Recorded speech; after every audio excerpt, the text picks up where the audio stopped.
01 से sales order create करना है। Order type OR, sales organisation SG01, distribution channel DM है, division 02।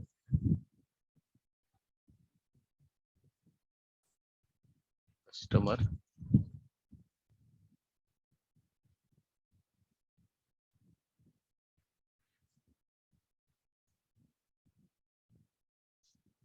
Material,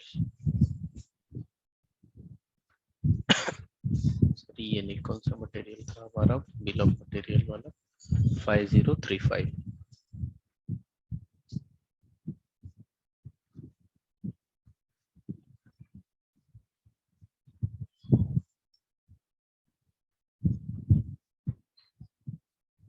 quantity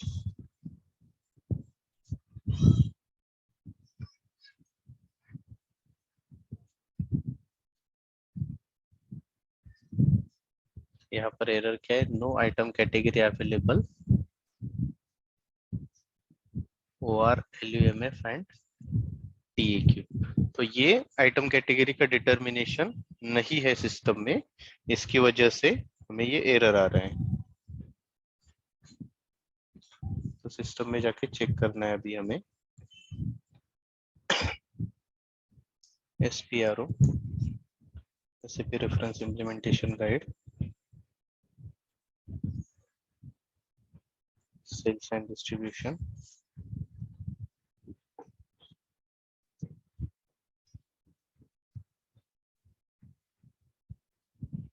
sales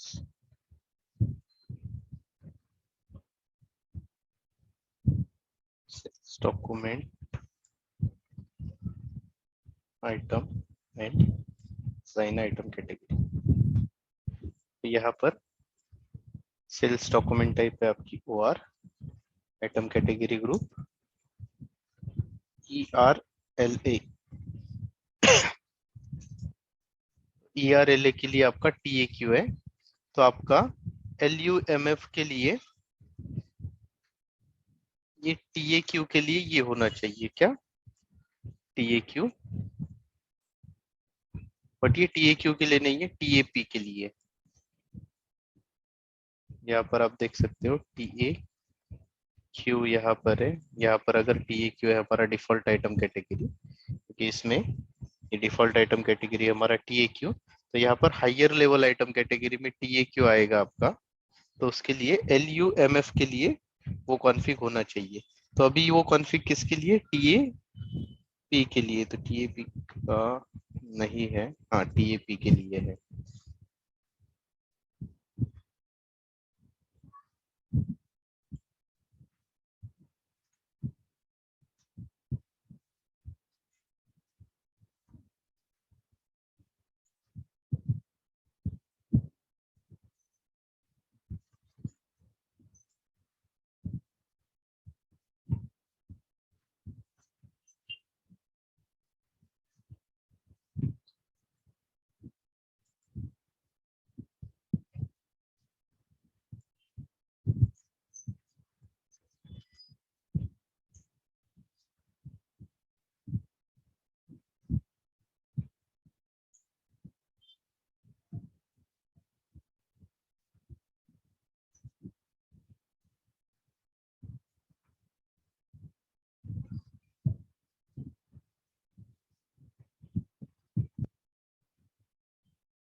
TAQ and item level TAE.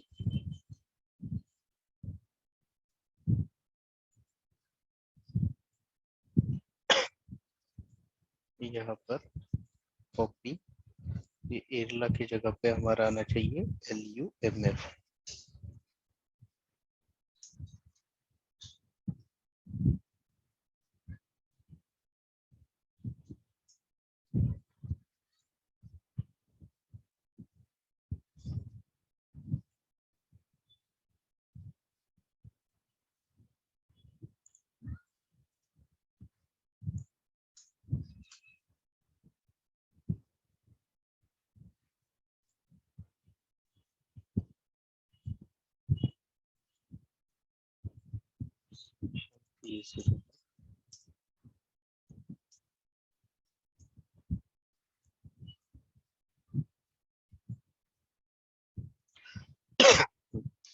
तो अभी यहाँ पे आप देख सकते हो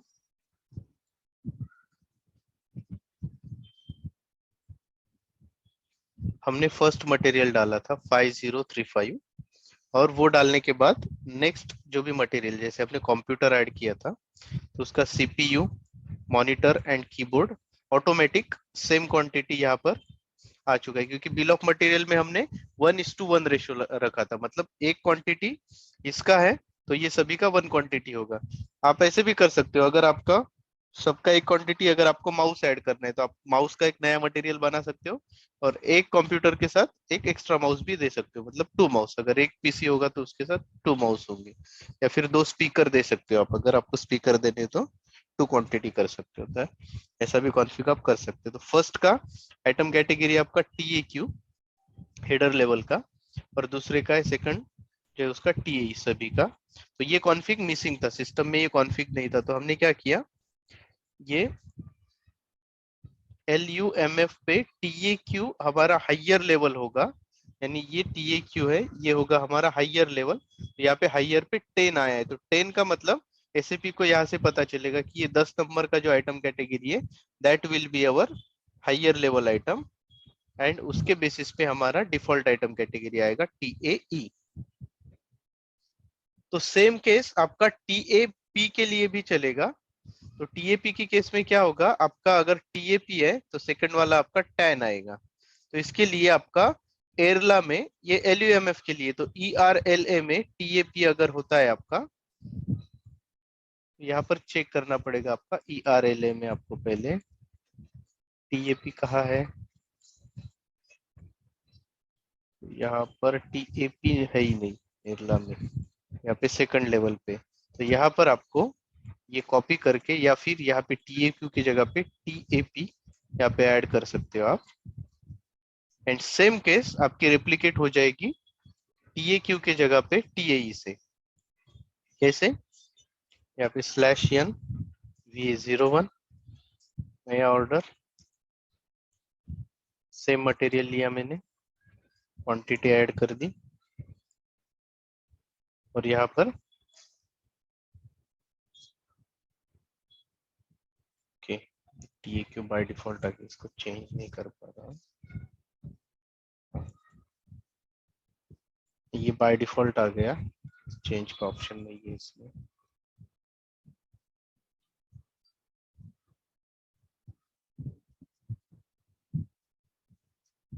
तो ये डायरेक्ट चेंज कर सकते हैं, यहाँ पे नहीं कर सकते, यहाँ पे TAP कर सकता हूँ मैं, सेव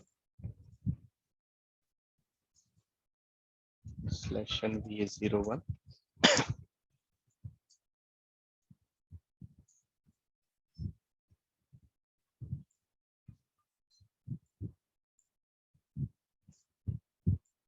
यहाँ पर मेरा फर्स्ट लाइन आइटम अगर TAP है तो TAP के बेसिस पे क्या आ गया, मेरा 10 आ गया TAN हर एक के लिए।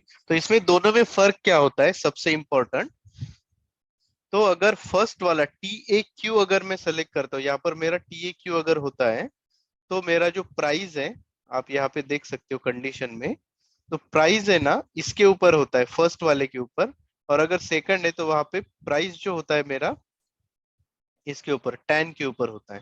तो अभी यहाँ पे ये केस में हमारा हर एक मटेरियल का अलग से प्राइस होगा, यानी हमारा एक्चुअल जो बॉम है उसका प्राइस नहीं होगा, ये जो बिल ऑफ मटेरियल इसका प्राइस नहीं होगा, प्राइस होगा हमारा ये अलग अलग कंपोनेंट्स का। बट यही केस में अगर मेरा टी ए क्यू होता है तो वहां पर मेरा हेडर लेवल का प्राइस होता है, जो मेरा मेन मटेरियल है उसका प्राइस होगा, बाकी की इसका प्राइस नहीं होगा। तो ये कंट्रोल करने के लिए ये प्रोसेस होता है। तो ये सेम नोट्स में दिया भी होगा।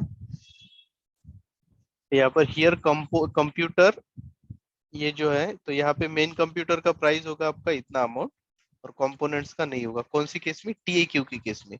बट टीएपी की केस में उल्टा होगा, मेन आइटम का प्राइस नहीं होगा और सब आइटम्स का, यानी टैन है तो इसीलिए टैन का प्राइस होगा। बट दोनों केस आप एक साथ नहीं कर सकते हो, वहां पे रेस्ट्रिक्शन है। आप तो एक ये कर सकते हो पहला वाला या फिर दूसरा वाला, दोनों में से कोई एक ही केस आप यूज कर सकते हो। यहाँ पे आपको अभी प्राइस मेंटेन करना पड़ेगा हर एक का। PR00,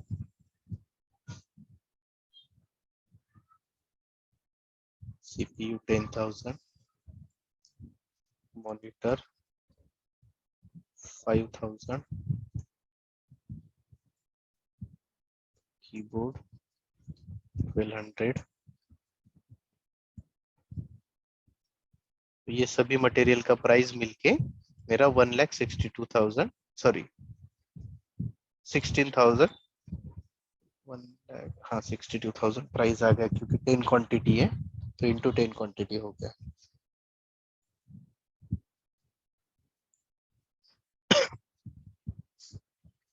इसको भी चेक करना है मुझे, इनकम्प्लीशन लॉ।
तो यहाँ पर आपका स्टॉक होना भी जरूरी है, हमें अगर डिलीवरी करना है इसका तो स्टॉक होना जरूरी है हर एक मटेरियल का।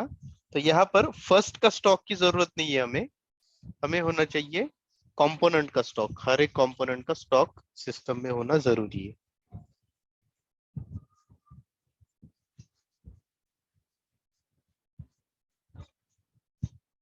तो इसका भी आप कर सकते हो।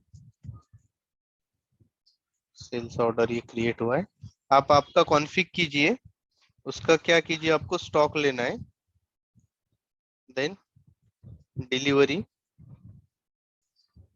PGI and billing. ये आपके लिए टास्क रहेगा, आपको ये करना है। खुद का कॉन्फ़िग, कॉन्फ़िग तो ऑलरेडी मेंटेन है। खुद का एक आपको कंप्यूटर यानी एक कॉम्पो ये बनाना है, हेडर डेटा बनाना है। ये होगा आपका हेडर मटेरियल, यानी मेन मटेरियल बोल सकते हो आप, मेन मटेरियल। और ये कंपोनेंट।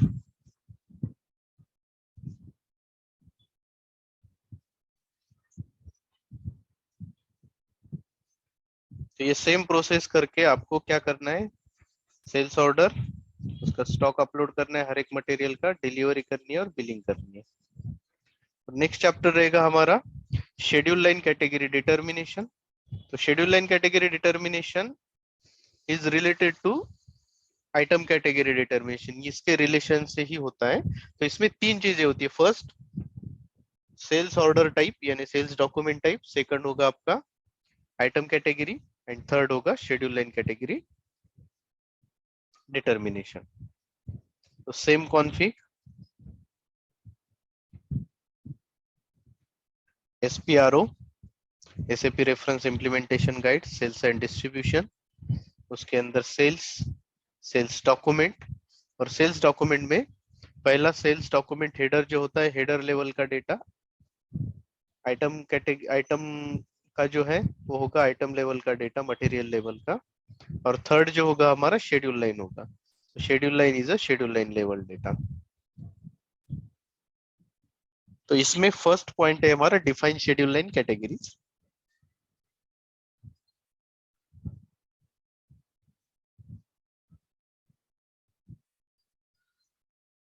तो जब भी हम एक कोई स्टैंडर्ड सेल्स ऑर्डर बनाते हैं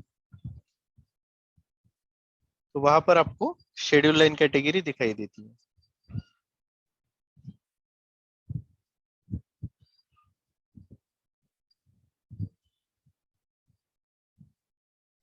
VA01 स्क्रीन दिख रही है ना सभी को? आवाज भी क्लियर है ना?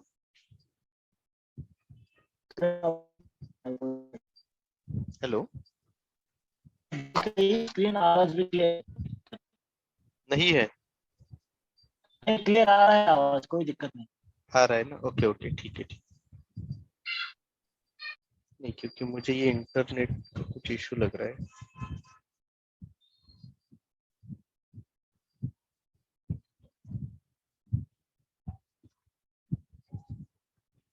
ठीक है,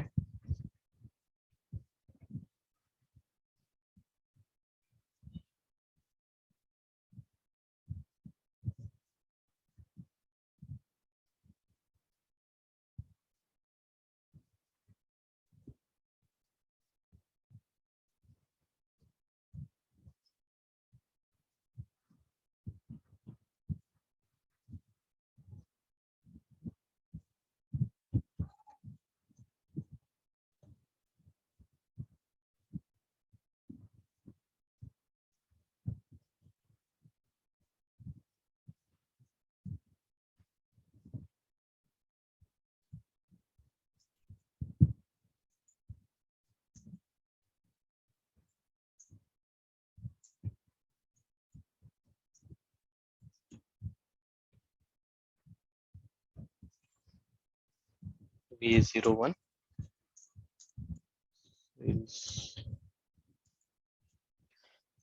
एरिया मटेरियल।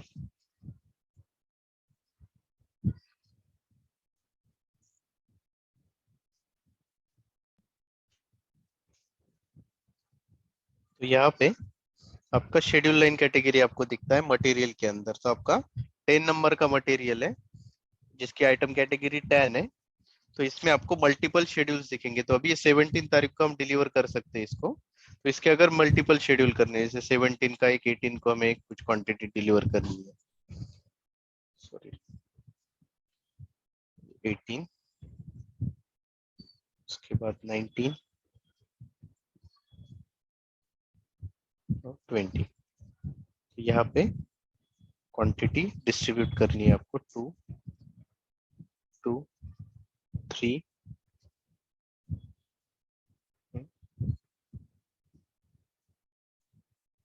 10 है ना, तो 4 7 यहाँ पे 3। तो टोटल 10 क्वांटिटी आपकी ऑर्डर में है। सभी की सभी क्वांटिटी आपकी कंफर्म हो गई है। तो ये कौन डिसाइड करता है? आपका शेड्यूल लाइन कैटेगरी। कंफर्म करनी है, नहीं करनी है, आपकी अवेलेबिलिटी चेक करनी है। यहाँ पे अवेलेबिलिटी आपकी हर एक शेड्यूल की, यहाँ पे शेड्यूल लाइन दिख रहा है आपको, तो हर एक शेड्यूल की अवेलेबिलिटी चेक होगी आपकी। यहाँ पर कंप्लीट डिलीवरी सेकंड शेड्यूल में भी कंप्लीट हो जाएगी, थर्ड में भी और फोर्थ में भी। तो ये किसके ऊपर डिपेंड है? शेड्यूल लाइन कैटेगरी के ऊपर। तो अभी हमें देखना है शेड्यूल लाइन कैटेगरी कैसे हम डिफाइन करते हैं। तो आपने मेनू पाथ तो देख लिया, इसके लिए टी कोड भी है VOV6, ये टी कोड से आप जा सकते हो VOV6 से। तो नॉर्मल हमारा जो स्टैंडर्ड शेड्यूल लाइन कैटेगरी है, हम दो यूज करते हैं, एक तो सीपी करते हैं या फिर सीएन करते हैं। तो सीपी यानी डिटर्मिनिस्टिक एमआरपी। तो एमआरपी का मतलब मटेरियल रिक्वायरमेंट प्लानिंग। तो आप जो भी मटेरियल इंटर कर रहे हो, इसका रिक्वायरमेंट का प्लानिंग हो रहा है, यानी आपकी मटेरियल की रिक्वायरमेंट क्या है और उसकी प्लानिंग कैसे। यानी दो क्वांटिटी आपकी रिक्वायरमेंट है, दो क्वांटिटी राउंड हो गई और ये आपकी कंफर्म हो गई, यानी आप आपके कस्टमर को दे सकते हो। तो कितनी तारीख को? 17 को। रिमेनिंग टू क्वांटिटी 18 को। तो ऐसा ये जो शेड्यूल होता है, ये डिटरमाइन करता है आपका एमआरपी। और आपको एमआरपी नहीं करना है, एमआरपी यानी रिक्वायरमेंट की प्लानिंग नहीं करनी है, सभी क्वांटिटी आज की ही डेट में डिलीवर कर देनी है। या फिर आपके पास बहुत सारा स्टॉक पड़ा हुआ है, तो वो केस में आपको एमआरपी की जरूरत नहीं है, तो वहां पर आप सीएन लगा सकते हो। बट एमआरपी होता है, क्योंकि सभी कंपनी, ऐसी कोई कंपनी नहीं है कि वो फालतू में कोई स्टॉक बना के रख दे, क्योंकि वहां पे कॉस्टिंग आपको ज्यादा लगता है। अगर आप एक्स्ट्रा स्टॉक बना के रखोगे तो स्टॉक आपका मेंटेन करने के लिए, वो पूरा डिटेल चेक करने के लिए तो प्रॉब्लम हो सकता है। तो उसकी वजह से कंपनीज क्या करती है, मैक्सिमम एमआरपी का ही यूज करती है, यानी जैसी रिक्वायरमेंट है उसके अकॉर्डिंगली ही प्लानिंग होती है।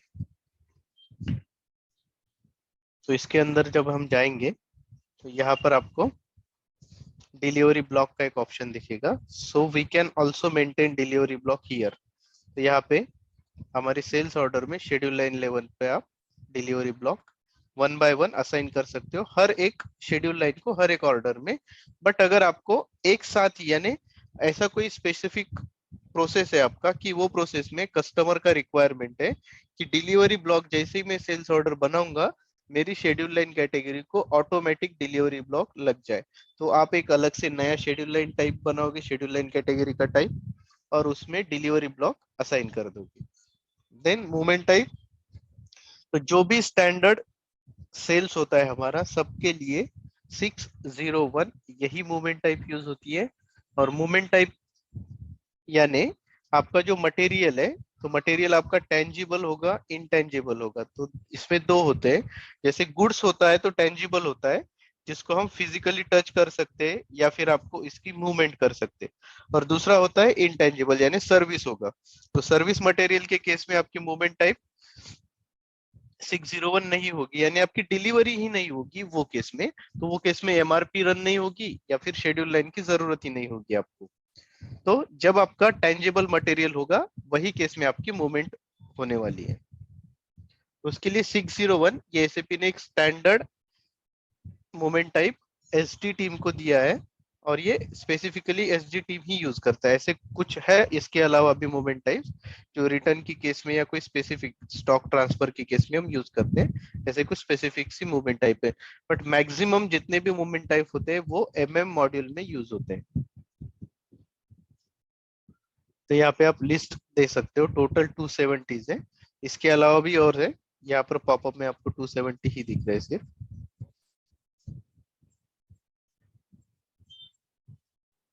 तो ये एसडी के काम के नहीं है, सभी एसडी के काम का है 601। उसके बाद 561 जो हम स्टॉक अपलोड करते हैं, इनिशियल स्टॉक, वो एक यूज होता है। और बाकी सारा डेटा ब्लैंक रहेगा। ये सिर्फ आपका थर्ड पार्टी सेल है या फिर आईपीओ है, वो केस में यूज होता है। तो उसके लिए शेड्यूल लाइन कैटेगरी अलग होती है, ये जो सीएस शेड्यूल लाइन कैटेगरी है वो यूज होती है, वहां पर ये डेटा मेंटेन होता है, ये थर्ड पार्टी के केस में। नॉर्मल सिनेरियो में सीपी में आपका वो डेटा ब्लैंक रहेगा। Then item relevant for delivery, तो आपका अगर डिलीवरी करना है ये मटेरियल का, तो आइटम रिलेवेंट फॉर डिलीवरी का टिक होना जरूरी है। अगर ये टिक नहीं होता है तो आपकी मटेरियल की डिलीवरी जनरेट नहीं होगी। देन ट्रांजैक्शन फ्लो, तो ट्रांजैक्शन फ्लो में इनकम्प्लीशन प्रोसीजर रहेगा आपका। तो जो भी इनकम्प्लीटनेस है आपका डॉक्यूमेंट में, वो डिफाइन करेगा आपका इनकम्प्लीशन प्रोसीजर। देन ये तीन टिक्स है, जैसे मैंने आपको यहाँ पे दिखाया कि ये हमने अवेलेबिलिटी चेक किया, यहाँ पर आइटम अवेलेबिलिटी चेक किया, और यहाँ पर आपको अलग अलग डेट पे अवेलेबिलिटी मिला इसका हर एक मटेरियल का। तो यहाँ पर क्वांटिटी कंफर्म हो गई। तो ये चेक करने के लिए ही ये तीन ऑप्शन है, इसमें फर्स्ट और सेकंड, और तीसरा होता है प्रोडक्ट एलोकेशन, वो ज्यादातर हम यूज नहीं करते हैं। तो ये दो ऑप्शन आपके यूज होंगे, एक तो requirement, transfer of requirement, and दूसरा होगा अवेलेबिलिटी। तो ये सीपी में ही होता है, सीएन में ये टिक नहीं होता है। तो यहाँ पे आप सीएन को देख सकते हो, सीएन में ये पूरा ब्लैंक होगा। तो आपका जब भी एमआरपी होगा यानी मटेरियल का प्लानिंग होगा, तो सीपी आइटम कैटेगरी आएगा, और सीपी के अगेंस्ट में आपका ये क्वांटिटी कंफर्म हो जाएगा। यहाँ पर मैंने सीएन कर दिया और मेरा स्टॉक अवेलेबल ही नहीं है, तो ये तभी भी मेरा कंफर्म हो जाता है, क्योंकि ये टिक नहीं होती है उसमें, ये अवेलेबिलिटी चेक वाली। तो ये हो गया मेरा शेड्यूल लाइन कैटेगरी। तो उसके बाद इसे मुझे डिटरमाइन करना है, यानी असाइनमेंट करना है। जैसे मैंने सेल्स डॉक्यूमेंट टाइप में मेरा आइटम कैटेगरी का डिटर्मिनेशन किया, यानी असाइनमेंट किया है, तो वैसा ही सेम शेड्यूल लाइन कैटेगरी में मेरा आइटम कैटेगरी में शेड्यूल लाइन कैटेगरी का डिटर्मिनेशन होगा। तो उसके लिए SPRO, reference implementation guide, sales and distribution, sales, sales document, schedule line, assign schedule line categories. तो इसमें फर्स्ट होगा मेरा आइटम कैटेगरी। तो आइटम कैटेगरी कहां से पता चलता है मुझे? सेल्स ऑर्डर के मटेरियल से, जो सेल्स ऑर्डर में मटेरियल है उससे पता चलेगा यहाँ पर item category. Then MRP type, material master, MRP 1 view से। तो ये पीपी मॉड्यूल का होता है, एसडी मॉड्यूल का नहीं है।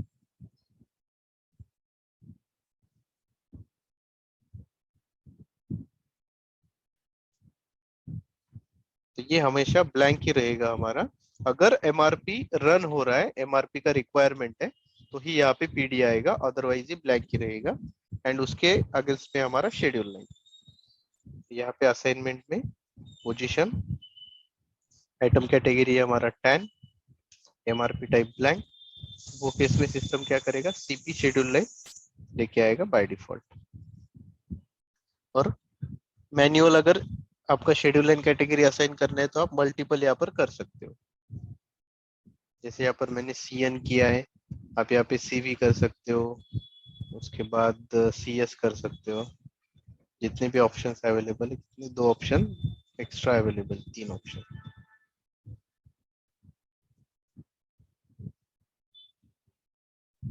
तो इसमें मूवमेंट टाइप देखा हमने, जो 601 होता है स्टैंडर्ड में। अगर रिटर्न है तो रिटर्न के केस में अलग मूवमेंट टाइप होगा, डिफाइन। तो रिटर्न के लिए शेड्यूल लाइन भी अलग होगा हमारा।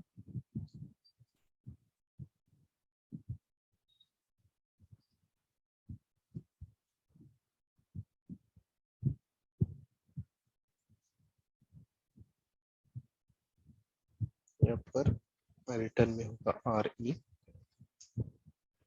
आरई को डीएन असाइन है। यहाँ पर डीएन मुझे चेक करना है, डीएन में 651 है। 651 किसके लिए होता है? Return goods delivery.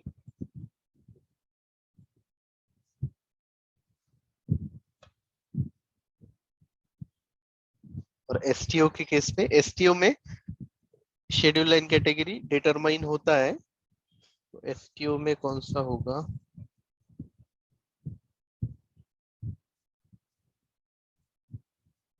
वो एसटीओ के केस में ही हम देख लेंगे। यहाँ पे शायद एलएन होता है या कुछ अलग ही होता है, एनसी होता है शायद, इंटर कंपनी। हाँ, 643 होता है।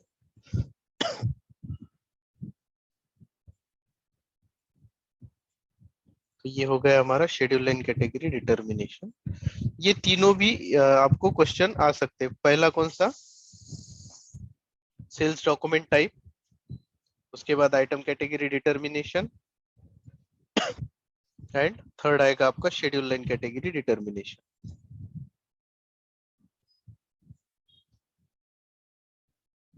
ये हमने इनिशियल स्टॉक अपलोड ऑलरेडी देखा है, यहाँ से मैं हटा देता हूँ इसको।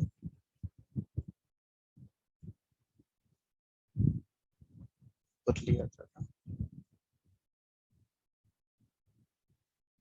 ये ऑलरेडी ऊपर ऐड किया है, यहाँ से हटा देते हैं इसको।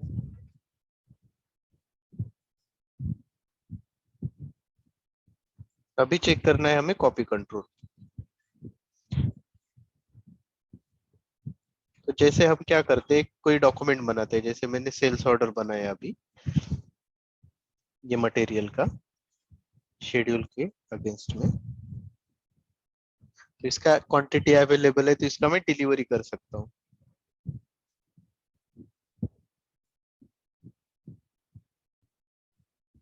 तो इसका मैं जब डिलीवरी करने जाता हूँ, तो डिलीवरी करने के लिए मुझे कुछ ना कुछ मेंटेन करना पड़ता है।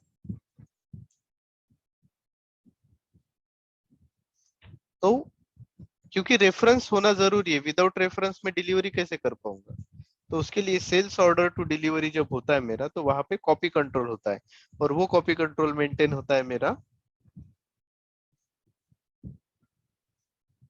यहाँ पर logistic execution, shipping,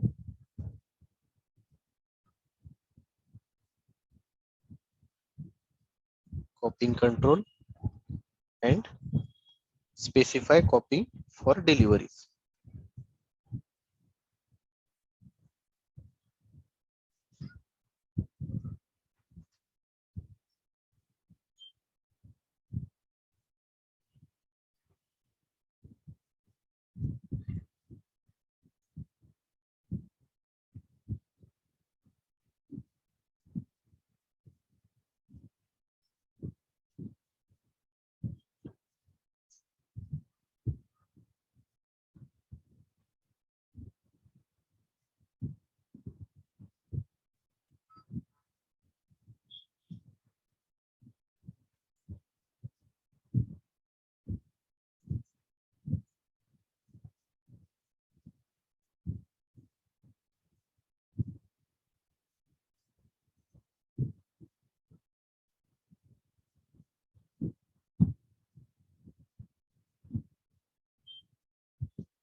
copy control के लिए थोड़ा टाइम लगता है ओपन होने के लिए, तो तब तक हम यहाँ में एक्सेल में देख लेते हैं। तो कॉपी कंट्रोल होते हैं हमारे डिफरेंट डिफरेंट टाइप के। एक होता है sales document to sales document. तो सेल्स डॉक्यूमेंट जो होगा ना आपका, तो उसके लिए टी कोड होगा VTAA। दूसरा, तो उसमें क्या क्या होता है, inquiry to quotation, quotation to sales order, और sales order to sales order. ये कॉपी कंट्रोल आप मेंटेन कर सकते हो। तो इंक्वायरी टू कोटेशन होगा, sales order to sales order में कौन सा आएगा, sales order to sales order नहीं बोल सकते, sales document to sales document.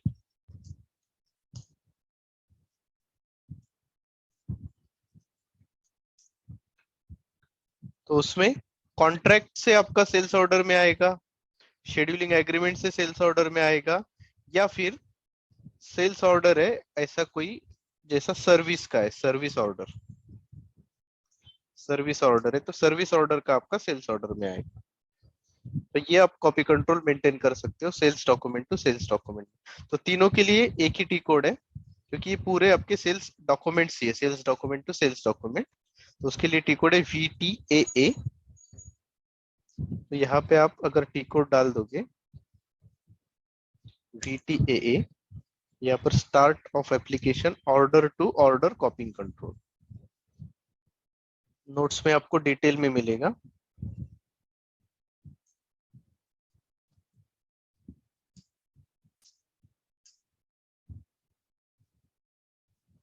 Copy control comes into picture if you are creating a document with reference to another document। यानी एक document के रेफरेंस से दूसरा डॉक्यूमेंट आप जब क्रिएट करते हो, तो वो केस में आपका कॉपी कंट्रोल पिक्चर में आता है, यानी वो यूज होता है।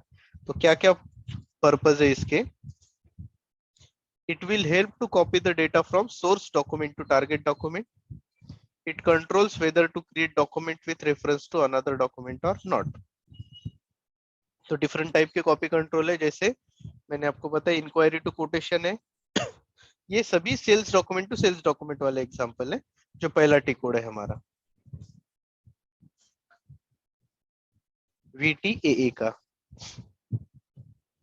Inquiry to quotation, quotation to order, return to subsequent delivery free of charge, sales order to return order, QC यानी quantity contract to sales order, WK1 यानी value contract और WK2 यानी आपका कौन सा रेंटल कॉन्ट्रैक्ट है शायद, तो वो कॉन्ट्रैक्ट से सेल्स ऑर्डर में।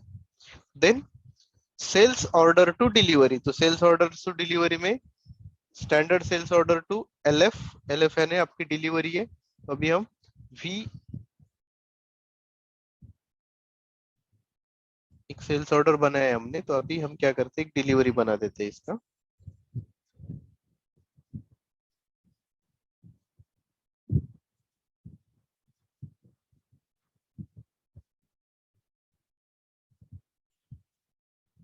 टी कोड है VL01N।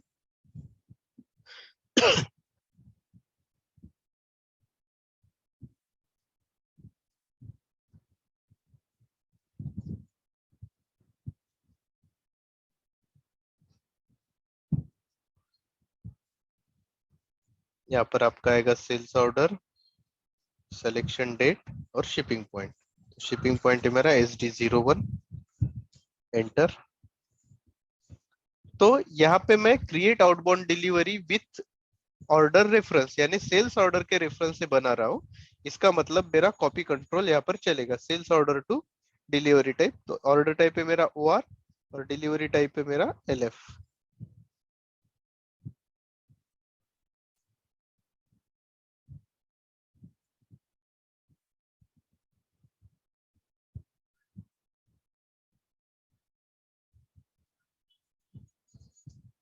डेट की वजह से इशू है, शेड्यूल लाइन की डेट 17 है, यहाँ पर 17 लिखा हूँ।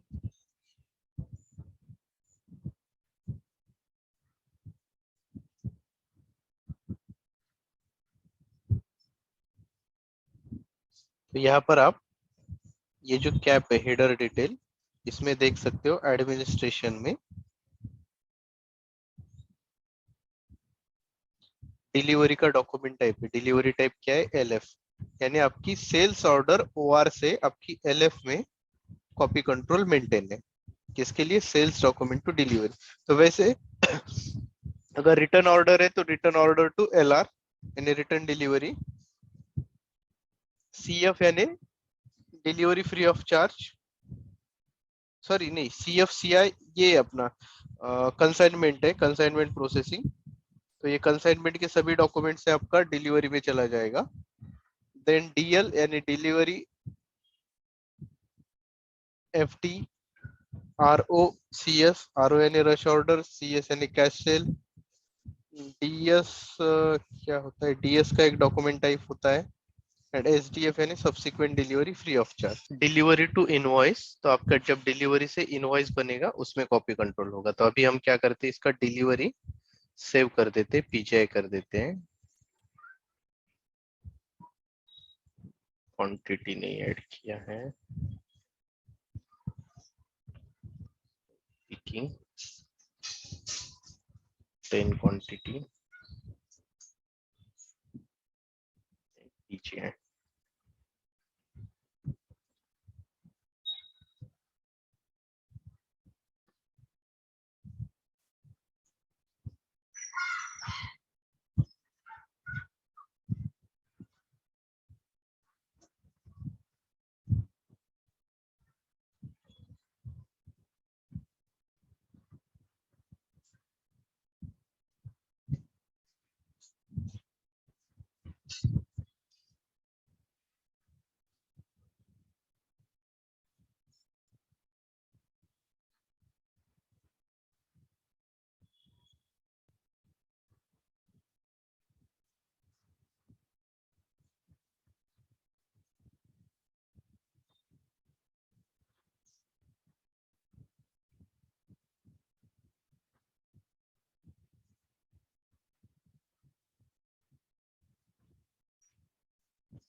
And delivery to billing copy control होगा इसके बाद। तो VF01 और डिलीवरी क्या था हमारा LF, LF से F2 में कॉपी कंट्रोल होगा। तो F2 में कॉपी कंट्रोल है, इसीलिए हमारा यहाँ पर बिलिंग टाइप सेलेक्ट करने की जरूरत नहीं, ऑटोमेटिक F2 आ गया। नहीं तो हमें मैन्युअली सेलेक्ट करना पड़ता था। तो मैन्युअली सेलेक्ट करने टाइम भी आपको कॉपी कंट्रोल होना जरूरी है। अगर कॉपी कंट्रोल नहीं होता है तो एरर आता है। ये बिलिंग हो गया आपका। ये LF2 F2 होता है, LF2 आपका F8 होगा, LF2 F8 होगा। सेल्स डॉक्यूमेंट टू इनवॉइस, जैसे कैश सेल के केस में होगा return, credit memo, debit memo. और ये कुछ स्पेसिफिक प्रोसेस में भी हो सकता है, जैसे आपका सर्विस है तो सर्विस के केस में डिलीवरी बनता ही नहीं है, तो वो डायरेक्ट आपका इनवॉइस बनेगा। इनवॉइस टू सेल्स डॉक्यूमेंट, तो जैसे F2 से आपका return, invoice to invoice F2 to S1, यानी इनवॉइस अगर कैंसिल कर दिया हमने, जैसे अभी ये सेव कर दिया है, इसको मुझे कैंसिल करना है। कैंसिल, पहले चेंज में जाना होगा, देन कैंसिल। तो अगर कैंसिल करता हूं तो F2 से मेरा S1 में कॉपी कंट्रोल आता है। तो मैं स्टेप बाय स्टेप आपको कॉपी कंट्रोल दिखा देता हूँ यहाँ पर। तो ये कौन सा टी कोड है? पहला VTAA, VTAA यानी सोर्स और टारगेट होगा। यहाँ पर सोर्स मेरा सेल्स डॉक्यूमेंट टाइप है, टारगेट भी सेल्स डॉक्यूमेंट टाइप है। तो इसमें कौन सा होगा? यहाँ पर होगा आपका QT, यहाँ पर होगा IN। तो इंक्वायरी से आपका कोटेशन में जाएगा। तो यहाँ पे हेडर में देख सकते हो आप, ये हेडर का डेटा है, ये इंक्वायरी का डॉक्यूमेंट टाइप है, ये कोटेशन का डॉक्यूमेंट टाइप है। और ये है कॉपी की रिक्वायरमेंट, यानी क्या क्या कॉपी करना है आपको। तो क्या करना है, हेडर लेवल का डेटा करना है, बिजनेस डेटा करना है, और पार्टनर लेवल का डेटा करना है। तो ये 3 लेवल का डेटा करना है आपको। हेडर का यानी हेडर लेवल का डेटा, बिजनेस डेटा यानी आपका PO नंबर वगैरह जो होता है वो PO रिलेटेड डेटा, और तीसरा होता है पार्टनर डेटा, वो होता है SP, SH, BP and PY, ये जो sold to party, ship to party, bill to party है, वो पार्टनर का डेटा। देन कॉपिंग रिक्वायरमेंट्स में 2 टिक्स है, यहाँ पर 2 चेक बॉक्स है। तो ये फर्स्ट होता है आपका कॉपी आइटम नंबर। तो यहाँ पर आप देख सकते हो कोई भी डॉक्यूमेंट में आपको आइटम नंबर दिखाई देता है।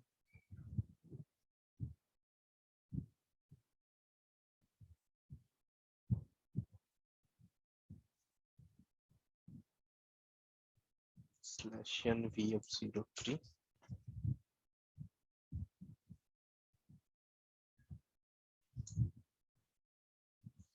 ये आइटम नंबर है। तो same item number next document में मुझे कॉपी करना है या नहीं करना है, या फिर कुछ अलग से नंबर देना है, तो इसके लिए ये टिक होता है। तो ये टिक अगर हो गया तो मैं सेम नंबर ही यूज कर पाऊंगा।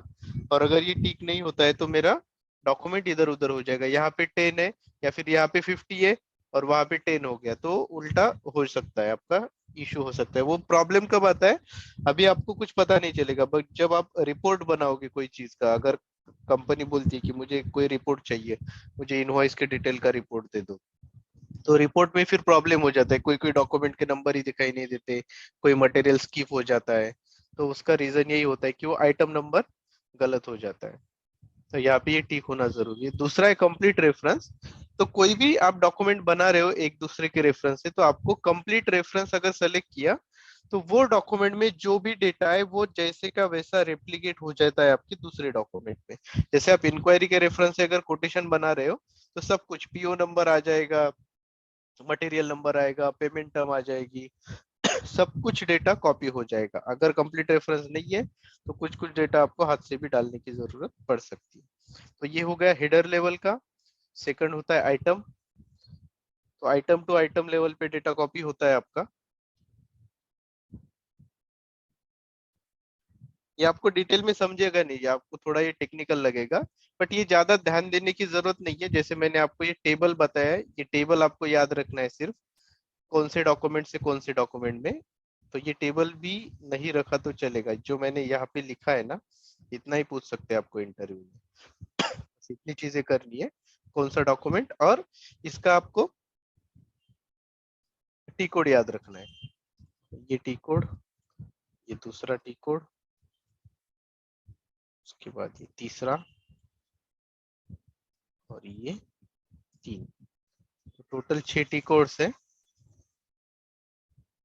ये आपको याद रखने। पहले 3 ये तो ठीक है, ये नहीं भी रखा तो चलेगा। ये इम्पोर्टेंट है, ये इम्पोर्टेंट है, ये एक इम्पोर्टेंट है और ये लास्ट वाला एक इम्पोर्टेंट है। बट सभी करना है आपको, छोड़ना कोई नहीं है, सब टी कोड याद करने हैं। ये आ गए हम अभी आइटम लेवल पे। तो इंक्वायरी का आइटम कैटेगरी क्या है, एएफएन है। ये अभी एएफएन पे डबल क्लिक करना है। तो इंक्वायरी की एएफएन से आप क्रिएट कर रहे हो टारगेट डॉक्यूमेंट एजीएन, यानी कोटेशन क्रिएट कर रहे हो तो कोटेशन की आइटम कैटेगरी रहेगी एजीएन। ये बाकी थोड़ा टेक्निकल डेटा है, जैसे आइटम लेवल का डेटा यानी मटेरियल का डेटा पूरा कॉपी होगा, मटेरियल का बिजनेस पार्टनर लेवल का डेटा, सॉरी बिजनेस लेवल का डेटा और पार्टनर लेवल का डेटा, और उसके साथ ही आइटम लेवल पे कंडीशंस होती है, यानी प्राइस वगैरह मेंटेन होती है, वो प्राइस भी हमारी वैसे के वैसे कॉपी हो जाएगी अगर ये डिटेल मेंटेन है तो। शेड्यूल लाइन कॉपी करनी है तो यहाँ पर टिक करनी है, तो नीचे अंदर आपको शेड्यूल लाइन में कुछ डिटेल नहीं मिलेगी, यहाँ पर ही ऑटोमेटिक शेड्यूल लाइन की डिटेल कॉपी हो जाएगी। और अपडेट डॉक्यूमेंट फ्लो, तो यहाँ पे अगर एक्स है तो यहाँ पर मुझे डॉक्यूमेंट फ्लो का एक बटन दिखता है, यहाँ पे डिस्प्ले डॉक्यूमेंट फ्लो, इस पे अगर मैं टिक करता हूँ तो ये पूरा फ्लो प्रॉपरली मेंटेन होता है, कौन से डॉक्यूमेंट के रेफरेंस से क्या बना है। तो उसके लिए ये अपडेट डॉक्यूमेंट फ्लो का टिक होता है। तो ये बाकी के ऑप्शन है, जैसे do not copy batch, batch अगर नहीं कॉपी करनी है तो, या कॉन्फ़िगरेशन नहीं करना है। देन यहाँ पर होता है आपका ऑप्शन क्वांटिटी का, तो क्वांटिटी पॉजिटिव होनी चाहिए या निगेटिव। अगर आपको निगेटिव करनी है तो माइनस का ऑप्शन सेलेक्ट कीजिए, पॉजिटिव करनी है तो पॉजिटिव और जीरो करनी है तो जीरो। सारे डॉक्यूमेंट में पॉजिटिव ही होता है, सिर्फ क्रेडिट नोट में आप निगेटिव कर सकते हो। देन प्राइसिंग रिक्वायरमेंट, यहाँ पर बी है यानी न्यू प्राइसिंग कैरी आउट होगा, अगर सी होता है तो सेम प्राइसिंग कॉपी हो जाएगा आपका, डी भी होता है तो सेम प्राइसिंग आपका कॉपी हो जाएगा। बाकी की कोई डिटेल्स चेक करने की जरूरत नहीं है। शेड्यूल लाइन, तो शेड्यूल लाइन ऑलरेडी आपने टिक लगा दिया है, तो यहाँ पे शेड्यूल लाइन में कुछ डालने की जरूरत नहीं है, और ये शेड्यूल लाइन वैसे मैंडेटरी नहीं है यहाँ पर। तो ये हो गया आपका इंक्वायरी टू कोटेशन।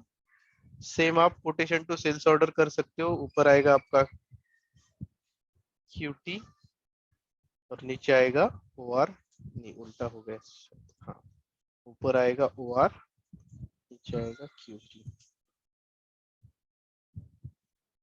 तो ये कोटेशन से आपका सेल्स ऑर्डर क्रिएट होगा, सब कुछ सेम।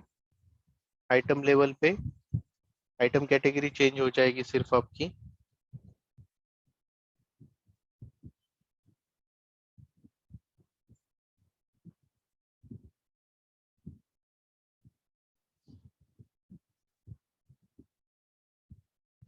तो आइटम कैटेगरी क्या है अभी यहाँ पे, एजीएन है, तो सेम एजीएन से इधर ब्लैंक होगा, बट ब्लैंक यानी एसएपी कंसिडर करती है ब्लैंक यानी टीएएन होता है, तो टैन ऑटोमेटिक आ जाएगा आपकी सेल्स ऑर्डर में। तो जब भी आप कोटेशन से सेल्स ऑर्डर बनाओगे तो आपको टैन ही दिखाई देगा, बट यहाँ पे ब्लैंक होगा क्योंकि वो एसएपी का स्टैंडर्ड है, वो डालने की जरूरत नहीं है। बाकी सब डिटेल सेम है, शेड्यूल लाइन की जरूरत नहीं क्योंकि copy schedule line data already यहाँ पर ठीक है। थर्ड होगा आपका ऑर्डर टू ऑर्डर, तो ऑर्डर टू ऑर्डर की केस में क्या हो सकता है,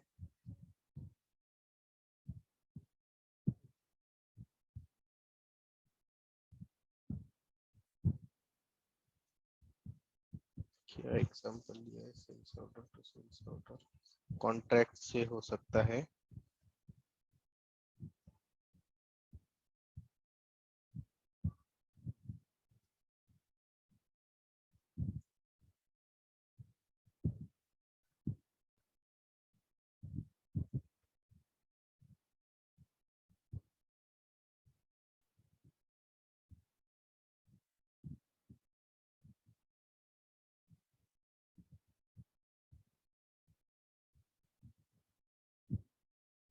QC, ये QC और यहाँ पे OR आएगा।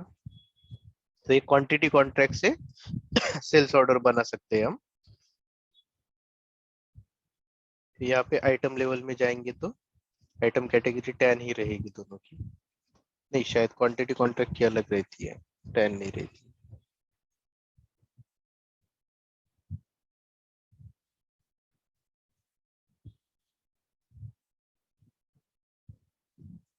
क्वांटिटी कॉन्ट्रैक्ट की क्या रहेगी आपकी, KMN।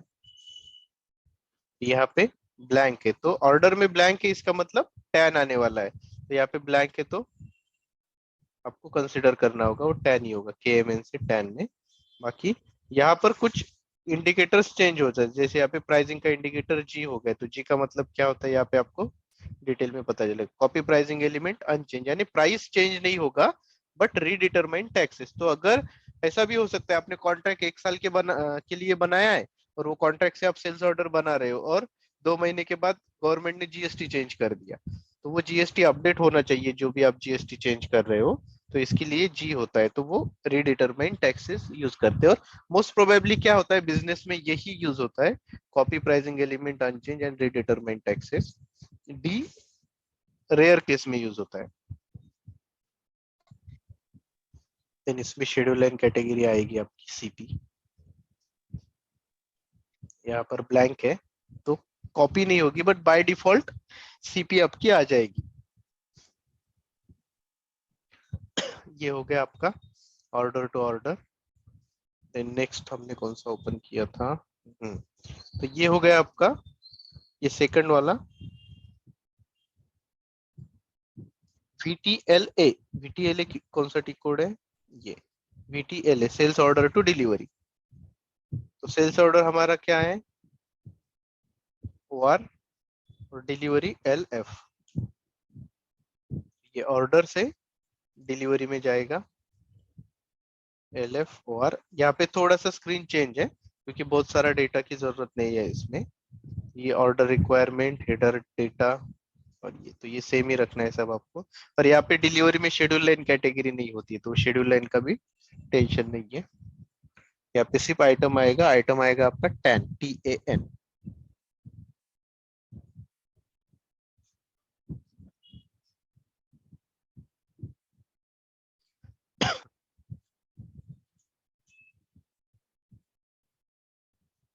LF ये सोर्स है आपका OR से 10 आइटम कैटेगरी और वो सेम कॉपी हो जाएगी और आपका डॉक्यूमेंट फ्लो अपडेट हो जाएगा।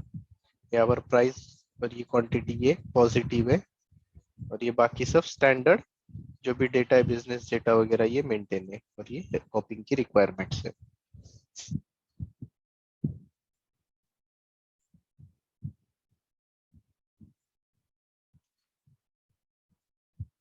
देन नेक्स्ट VTA अब बचा है हमारा, वो भी देख लेंगे। इसमें और कौन सा है,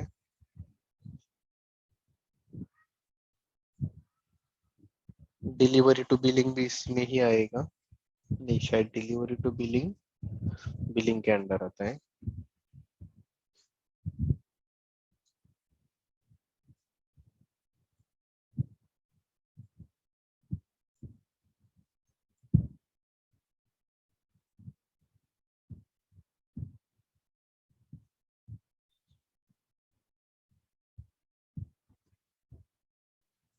ये सेल्स ऑर्डर टू बिलिंग एक है, ये आपका डिलीवरी टू बिलिंग VTLF।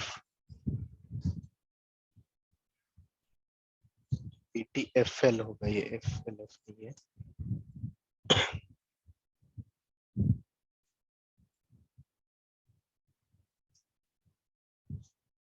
ये हो गया आपका डिलीवरी टू बिलिंग। इसमें ओपन होने में थोड़ा टाइम लगेगा।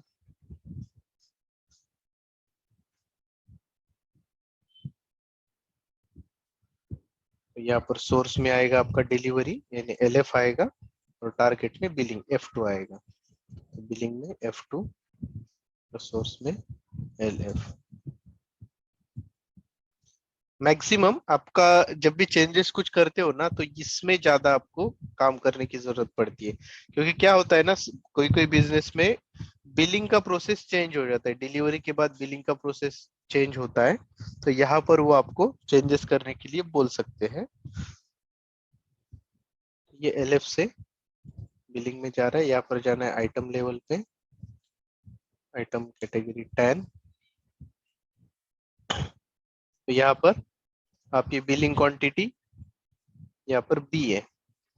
तो बी का मतलब क्या है, delivery quantity less invoice quantity. तो अभी क्या हो रहा है कि जो मेरी डिलीवरी की क्वांटिटी है उसमें से इनवॉइस की क्वांटिटी माइनस हो जाएगी, और उसके अकॉर्डिंगली मेरा स्टेटस अपडेट हो जाएगा। तो स्टेटस यानी कौन सा, कहाँ गया मेरा डॉक्यूमेंट, ये कंप्लीट यहाँ पे लिखा हुआ है ना, तो ये इसकी वजह से कंप्लीट आ रहा है। ये अगर मैंने चेंज कर दिया यहाँ पे, ऑर्डर क्वांटिटी 100 का है और मेरा डिलीवरी 10 का हुआ है, बिलिंग 10 का हुआ है, तो जैसे कि यहाँ पर कंप्लीट स्टेटस नहीं दिखाएगा, यहाँ पर इन प्रोग्रेस यानी बीइंग बीइंग प्रोसेस या फिर इन प्रोसेस ऐसा स्टेटस दिखाएगा। तो ये इसकी वजह से आपका स्टेटस चेंज होता है। तो कभी कभी हो सकता है कि आपको क्लाइंट का रिक्वायरमेंट है कि यहाँ पे स्टेटस में हमें कुछ चेंजेस करने, तो ये पूरे यहाँ से हैंडल होते हैं क्वांटिटी के बेसिस पे। देन ये पॉजिटिव निगेटिव क्वांटिटी और ये प्राइसिंग। तो जैसे मैंने बोला यहाँ पर हमेशा जी रहेगा, तो जी का मतलब अनचेंज। आपकी जो प्राइस है वो अनचेंज रहेगी, वो चेंज नहीं होगी, बट आपके टैक्सेस जो है वो रिडिटरमाइन हो जाएंगे। और ये आप डायरेक्ट डॉक्यूमेंट से भी चेंज कर सकते हो, ऐसा नहीं कि यहाँ पर ही मेंटेन करना है। यहाँ पर जो मेंटेन होगा वो डिफॉल्ट होगा आपका सेटिंग, बट यहाँ से आप अपडेट भी कर सकते हो हर एक डॉक्यूमेंट के लिए। कंडीशन एंड अपडेट यहाँ से।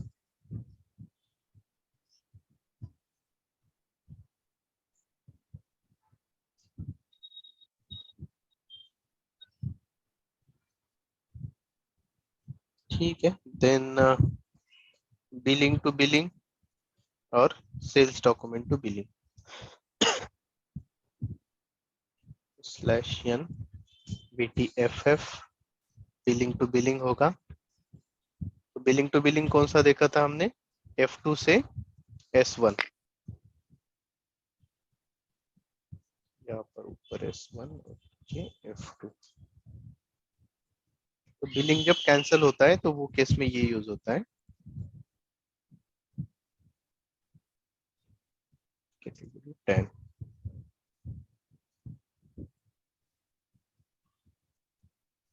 और हमेशा याद रखना है कि जब भी आप सेल्स डॉक्यूमेंट टाइप क्रिएट करते हो, नया क्रिएट करते हो, तो आप अगर किसी डॉक्यूमेंट को, ऑलरेडी क्रिएटेड डॉक्यूमेंट को कॉपी कर रहे हो, तो पूरा उसका कॉपी कंट्रोल ऑटोमेटिक कॉपी हो जाता है।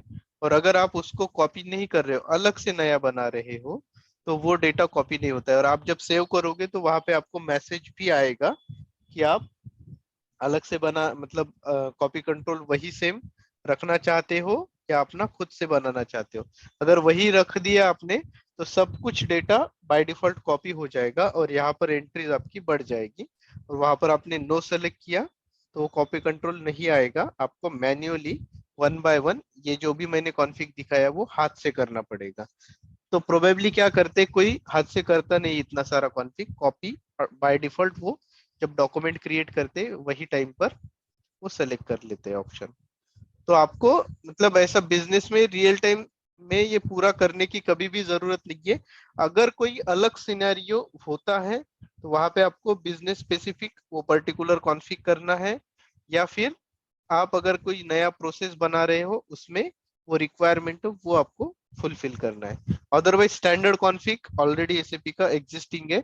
आपको सिर्फ इंटरव्यू पर्सपेक्टिव अगर प्रैक्टिस करना है तो ये इतना सा पार्ट आप कर सकते हो, इससे भी आपका फुलफिलमेंट हो जाएगा।